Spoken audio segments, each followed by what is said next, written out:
पिक्चरमधलं ते स्टेटस आहे त्यामध्ये असं म्हटलं की पेशव्यांनी मराठ्यांचं साम्राज्य इंग्रजांना विकलं, पुन्हा एकदा त्यांनी ब्राह्मण समाजाला डिवचलंय, कसं पाहता? एक गोष्ट अशी आहे की विशेषतः कोकणाचा जो इतिहास आहे हा सामाजिक ऐक्याचा इतिहास आहे आणि त्याच्यामुळे मला असं वाटतं की असं काही शेवटी भास्करराव हे एक ज्येष्ठ नेते आहेत, तर त्यांनी याचा पुनर्विचार करावा आणि सामाजिक ऐक्य कसंच व्यवस्थित राहील कोकणातलं याच्यासाठी त्यांनी प्रयत्न करावे. हे पाहायला गेलं तर मुंबई गोवा महामार्गावरून चाकरमाने अवघ्या काही दिवसांमध्ये दाखल होणार आहेत, मात्र त्याची दुरावस्था झालेली आहे आणि याच संदर्भात आज उद्धव बाळासाहेब ठाकरे शिवसेनेच्या वतीनं आंदोलन छेडण्यात आलेलं आहे. काय कसं पाहता? हे बघा, ते सुद्धा सत्तेमध्ये होते 2.5 वर्ष. शेवटी कोकणाचा जो हायवेचा प्रश्न आहे हा काही तांत्रिक मुद्द्यामुळे प्रलंबित आहे. विशेषतः ज्या एजन्सीज रायगड डिस्ट्रिक्टमध्ये नेमल्या गेल्या त्यांना खरं तर त्या परिस्थितीतून बाहेर पडण्यासाठी शासनाने मदतसुद्धा केली. स्वतः गडकरी साहेबांनी त्याच्यामध्ये लक्ष घातलेलं होतं. प्रसंगी ॲडव्हान्ससुद्धा देण्याची तयारी दाखवली. म्हणजे असं कधीही झालेलं नाही आहे की सरकारने दुर्लक्ष केलं आणि त्याच्यामुळे मागे राहिलं. त्याला काही तांत्रिक मुद्दे कारणीभूत आहेत आणि हे तांत्रिक मुद्दे निश्चितपणे दूर झाले पाहिजेत. त्याच्यासाठी प्रयत्नसुद्धा चालू आहेत. आत्ताच मी गडकरी साहेबांशी मगाशी माझं बोलणं करून दिलेलं होतं आणि गडकरी साहेबांचं म्हणणं होतं की येत्या 3 महिन्यामध्ये आम्ही हे पूर्ण करू. शेवटी गडकरी साहेबांनी एवढं संपूर्ण भारताचा कायापालट केला, परंतु त्यांनासुद्धा असं वाटत होतं की माझ्याकडून एकच हे राहावा, हे त्यांनासुद्धा ह्याची खंत आहे. त्याच्यामुळे त्यांनी स्वतः लक्ष घातलेलं आहे. तर 3 महिन्यामध्ये हा रस्ता पूर्ण होईल याची मला खात्री आहे. आगामी स्थानिक स्वराज्य संस्थांची निवडणुका पाहता अजित पवार गटाच्या आणि दुसरं एक मला सांगायचं आहे. बघा, मी काय स्वतः तंत्रज्ञ नाही, परंतु ज्यावेळेला कोकण रेल्वेची निर्मिती झाली त्यावेळेला मोठ्या प्रमाणात बोगदेसुद्धा करायला लागले कोकणामध्ये येण्यासाठी आणि ज्यावेळेला आपण हिल कटिंग करतो त्यावेळेला मोठ्या प्रमाणामध्ये दरडीसुद्धा कोसळल्या गेल्या काही दिवसांमध्ये. ही सुद्धा वस्तुस्थिती आहे आणि त्याच्यामुळेच एकंदरीतच आपल्याला या प्रश्नाकडे वेगळ्या तऱ्हेने बघायला लागेल. कारण ज्या पद्धतीने रत्नागिरी जिल्हा आपल्याला त्या ठिकाणी रत्नागिरी जिल्ह्यातून मार्ग काढायला लागतो, तर संपूर्ण डोंगराळ असा हा प्रदेश आहे आणि त्याच्यामुळे झालेलं कोणाला आम्हालासुद्धा वाटतं की वेळेत झालं पाहिजे. मी स्वतः सिंधुदुर्ग जिल्ह्याचा पालकमंत्री होतो. रस्त्याचं काम सुरू करताना किती टीका होती मला माहिती आहे. अगदी माझ्यावर व्यंगचित्रसुद्धा काढली लोकांनी, म्हणजे विरोधकांनी.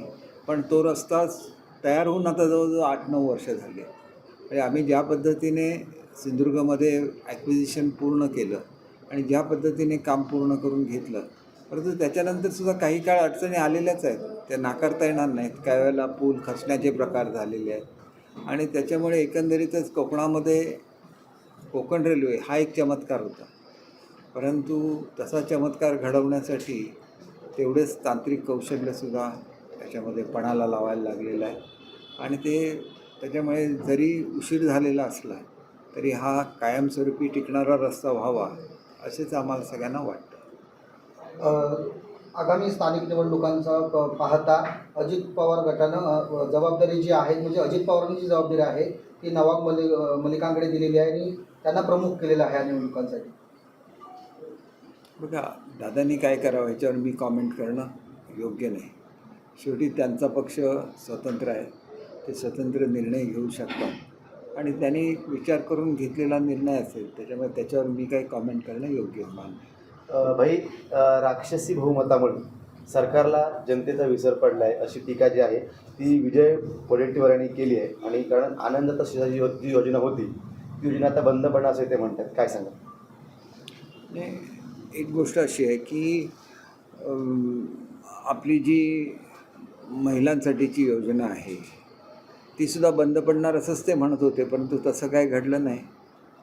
आपण ही योजना अत्यंत सक्षमपणे महाराष्ट्र शासनाने चालवली आणि आजसुद्धा वेळेवर पैसे हे महाराष्ट्रातल्या महिलांना मिळत आहेत. आता आनंदाचा शिधा कुठल्या कुठल्या प्रसंगी द्यावा याचा निर्णय शासन घेत असतं. काही वेळेला आपण ते चतुर्थीच्या वेळेला देतो, काही वेळेला दिवाळीच्या वेळेला देतो, काही वेळेला आंबेडकर जयंतीच्या वेळेला आपण ते दिलेले होते आणि त्याच्यामुळे शासन जसा निर्णय घेतं त्याप्रमाणे त्याची अंमलबजावणी होत असते आणि त्याच्यामुळे पहिलं प्राधान्य हे आमचं महिलांच्या योजनेला आहे आणि त्याच्यामुळे ती योजना व्यवस्थित चालू आहे याचा आम्हाला समाधान आहे. उद्योग मंत्री उदय सामंत यांच्यावर टीका करताना विनायक राऊतांनी असं म्हटलं सरशी तिथे पारशी त्यात त्यांचा स्वभाव आहे, त्यामुळे ते येणाऱ्या काळात 20 ते 25 आमदार घेऊन देवाभाऊंच्या गटातही दिसतील. हे विनाकारण कोणाला तरी चिडवायचं म्हणून ही स्टेटमेंट केली जातात, त्याच्यामध्ये कुठलंही तथ्य नाही. आमचा पक्ष एकसंघ आहे आणि तो एकनाथ शिंदे साहेबांच्याच पाठिंब्यावर उभा राहिला आहे. तेच आमचे एकमेव नेते आहेत आणि तेच आमचे नेते राहतील. भाई, एक महत्त्वाचा प्रश्न आहे. उद्धव ठाकरेंनी सरन्यायाधीश आहेत त्यांच्याकडे एक विनंती केली आहे की लोकशाही मरते त्याला पाणी द्या, अशा पद्धतीची मागणी केली आहे.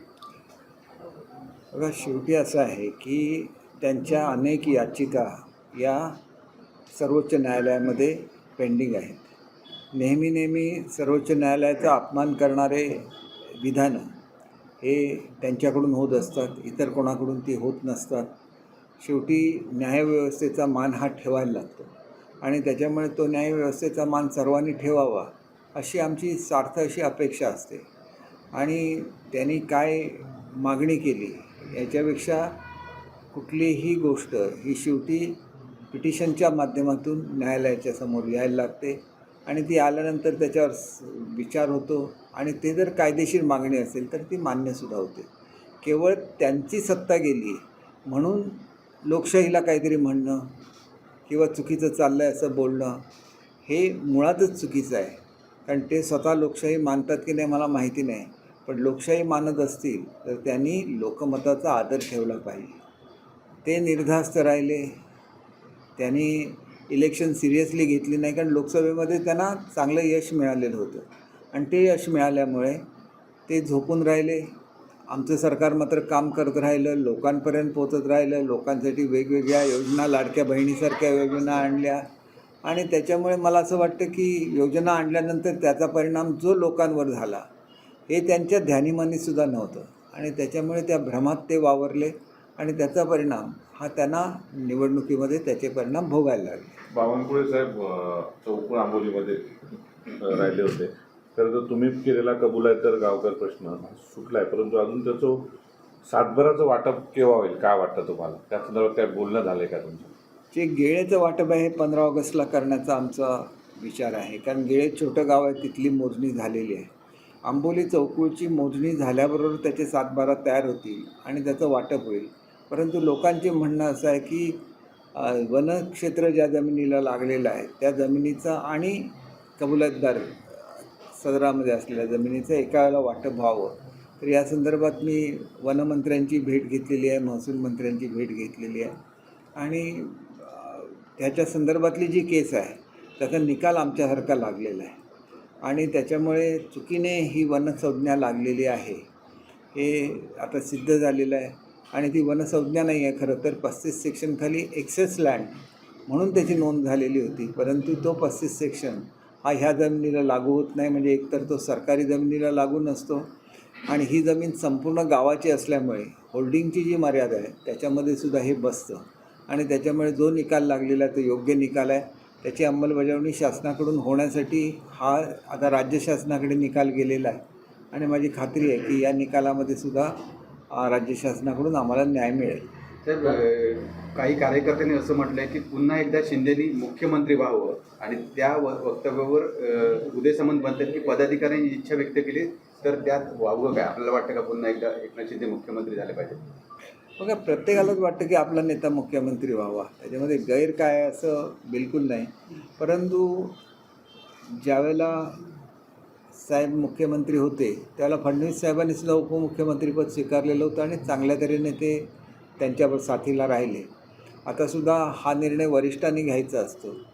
जोपर्यंत मुख्यमंत्री फडणवीस साहेब आहेत तर त्यांच्यावर अतिशय चांगले संबंध हे एकनाथ शिंदे साहेबांचे आहेत. त्याच्यामुळे राज्य चालवण्यामध्ये कुठलीही अडचण आहे असं बिलकुल नाही. ज्यावेळेला उद्या फडणवीस साहेबांनी निर्णय घेतला केंद्रामध्ये जायचा तर त्यावेळेला कोण मुख्यमंत्री हा प्रश्न निर्माण होईल. तर आमचीसुद्धा इच्छा असते की केंद्रामध्ये फडणवीस साहेब गेले तर एकनाथ शिंदेसाहेब पूर्वीप्रमाणे मुख्यमंत्री होतील अशी आम्ही अपेक्षा करतो. त्याच्यामध्ये काही गैर आहे असं बिलकुल नाही. आपल्या नेत्यांनी मुख्यमंत्री व्हावं असं वाटणं ह्याच्यामध्ये काही गैर नाही.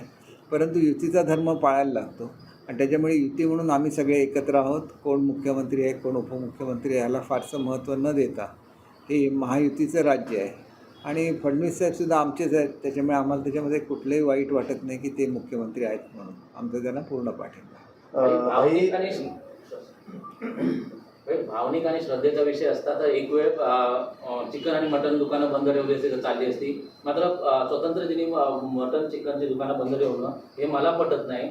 एक प्रकारे उपमुख्यमंत्री अजित पवारांनी घरचा आहे सरकारला दिला असं वाटतं. बघा, हे काय जनरल हा निर्णय नाही. हा निर्णय काही महापालिकांनी घेतलेला निर्णय आहे. परंतु एक गोष्ट तुम्हाला ही सुद्धा विसरता येणार नाही की 15 ऑगस्ट आणि जन्माष्टमी एकाच दिवशी आलेली आहे आणि त्याच्यामुळे जन्माष्टमीच्या दिवशी कोणी मांस मटण खातात असं बिलकुल नाही. त्याचासुद्धा आदर ह्या निमित्ताने झालेला आहे. याचा आपण आनंद व्यक्त केला पाहिजे. भाई, राज्य सरकारने 30 जूनपर्यंत दोडामार्गमधील हत्ती आहेत ते हटवले जातील असं म्हटलं होतं. जवळपास बघायला तर जुलै ऑगस्ट आलं, अजूनपर्यंत त्या हत्तींची बंदोबस्त करण्यात आलेला आहे. दोडामार्गमध्ये ढोल बजाव आंदोलनाचा इशारा बाबूराव धुळे यांनी दिला. उद्या एक गोष्ट लक्षात घ्या की आपण नेहमीच पावसाळा हा जून महिन्यात चालू होतो, पण यंदाचं एक एक्सेप्शनल वर्ष असं आहे की अगदी एप्रिल एंडलाच पावसाळा सुरू झाला. म्हणजे एप्रिल मे पूर्ण पावसामध्ये गेले 1.5 महिना आणि त्याच्यामुळे कारवाई ही पावसामध्ये होऊ शकत नाही. वनताराची लोकंसुद्धा जी आली होती त्यांनी पाहणी केली. त्यांनी सांगितलेलं आहे की पाऊस कमी झाल्यानंतर याच्या संदर्भात काहीतरी निर्णय घेता येईल. तर तो निर्णय पाऊस कमी झाल्यानंतरच घेता येईल. अचानक पाऊस सुरू झाल्यामुळे पुढची कारवाई होऊ शकलेली नाही, ही वस्तुस्थिती आहे. भाई, नाशिक पालकमंत्रीपद जे आहे त्यामध्ये भाजप आणि शिवसेना यांच्यामध्ये रस्सीखेच सुरू असताना आता त्याच्यामध्ये राष्ट्रवादीने उडी घेतली आहे. म्हणजे आता भुजबळ जे आहेत ते देखील त्यामध्ये सामील आहेत. याकडे कसं बघता? बघा, शेवटी पालकमंत्री कोण असावा हा अधिकार मुख्यमंत्री महोदयांचा आहे. शेवटी पूर्वीप्रमाणेच आमच्याकडे ते पद असावं अशी अपेक्षा व्यक्त केली तर ते चुकीचं नाही, कारण ते आमच्याकडे पद होतं. भुजबळ साहेब नाशिकचेच आहेत, त्याच्यामुळे त्यांची अपेक्षा आहे आणि आपल्याला माहिती आहे की त्या ठिकाणी कुंभमेळा होणार आहे आणि त्याच्यामुळे कुंभमेळ्याची जबाबदारी ही त्या ठिकाणी आपल्या महाजन साहेबांवर असल्यामुळे स्वाभाविकच त्यांना ही जबाबदारी दिलेली आहे. आता ही कायमस्वरूपी दिली की तात्पुरती स्वरूपात दिली हे मुख्यमंत्र्यांना अधिक चांगलं माहिती असणार. परंतु महाजन साहेबांनी आतापर्यंतसुद्धा कुंभमेळ्याची जबाबदारी ही जबाबदारीने पार पाडलेली आहे आणि त्याच्यामुळे त्यांचा अनुभव लक्षात घेता त्यांना ती जबाबदारी देण्यात आलेली आहे. त्याला अनुसरून भाई आता आपण म्हणता की हा जो निर्णय आहे तो मुख्यमंत्री घेतील आणि अगदी दुपारी बावनकुळे साहेब देखील म्हणाले होते की मुख्यमंत्री ज्या ठिकाणी पाठवतील त्या ठिकाणी जाणं हे बंधनकारक असतं. मात्र आता छगनभुजबळ असं म्हणतायत की मी गोंदियाला जाणार नाही, जो झेंडावंदन आहे ते नाशिकचं मी करणार. म्हणजे मुख्यमंत्र्यांचा जो निर्णय आहे त्याचा अनादर करते असं वाटतं का तुम्हाला? बघा, ते एक ज्येष्ठ नेते आहेत, त्यांच्याबद्दल मी कॉमेंट करणं योग्य नाही. शेवटी मुख्यमंत्री हे राज्याचे प्रमुख असतात आणि त्यांनी दिलेला निर्णय हा सर्वांनीच मानला पाहिजे असं मानणाऱ्यापैकी मी एक आहे. मी मंत्रिमंडळाचा सदस्य होतो, राज्यमंत्री होतो, कॅबिनेट मंत्री होतो. नेहमीच आम्हाला जे निर्णय तत्कालीन मुख्यमंत्र्यांनी दिले त्याचं पालन आम्ही केलेलं आहे. मग मुख्यमंत्री पूर्वीच्या काळामध्ये ज्यावेळेला मी राज्यमंत्री होतो त्यावेळेला फडणवीस साहेब मुख्यमंत्री होते, ज्यावेळेला मी मंत्री होतो त्यावेळेला एकनाथ शिंदेसाहेब मुख्यमंत्री होते. त्याच्यामुळे त्यांनी दिलेले निर्णय हे आम्ही नेहमीच मानलेले आहेत. त्याच्यामुळे मला असं वाटतं की हा एक महाराष्ट्राच्या परंपरेचा भाग आहे, तर त्या परंपरेचा मान सर्वांनीच ठेवावा. मनोज जरांगे पाटील पुन्हा मराठा आरक्षणावर एल्गार उठवताना दिसत आहेत आणि ते म्हणतात की मी मुंबईला निघतोय, सरकारने याची दखल घ्यावी आणि मराठा आरक्षणाची पुन्हा त्यांनी आवाज उठवलेला आहे. कसं बघताय त्याकडे? कसं आहे, मागणी तर मान्य झालेली आहे. अनेक लोक आज काम करत आहेत आणि त्याच्यामुळे ज्या लोकांना ही संधी मिळालेली आहे तर त्या लोकांच्या बाबतीतसुद्धा विचार केला पाहिजे. तर मला असं वाटतं की सगळं व्यवस्थित चाललं आहे तर त्यांनीसुद्धा थोडासा संयम राखणं आवश्यक आहे. भाई, त्याच्यावर प्रश्न, ओबीसी आणि मराठामध्ये वाद लावण्याचा प्रयत्न फडणवीस करतायत असा त्याने थेट आरोप केला आणि त्याने असं म्हटलं की गोव्याच्या अधिवेशनामध्ये ओबीसीच्या फडणवीस गेले होते आणि एक वेगळा कॉन्ट्रोवर्सी त्याने एक यावर वक्तव्य केलेलं आहे. नाही बघा, फडणवीस साहेबांच्या कारकिर्दीमध्येच मराठा समाजाला आरक्षण देण्याचा निर्णय झालेला होता आणि आता केलेला निर्णय हा काळाच्या कसोटीवर उतरेल याची आम्हाला खात्री आहे आणि त्या निर्णयाचा लाभ आज मराठा समाजाला होतो आहे आणि त्याच्यामुळे हा तसाच तो लाभ त्यांना मिळत राहावा अशी आमची अपेक्षा आहे.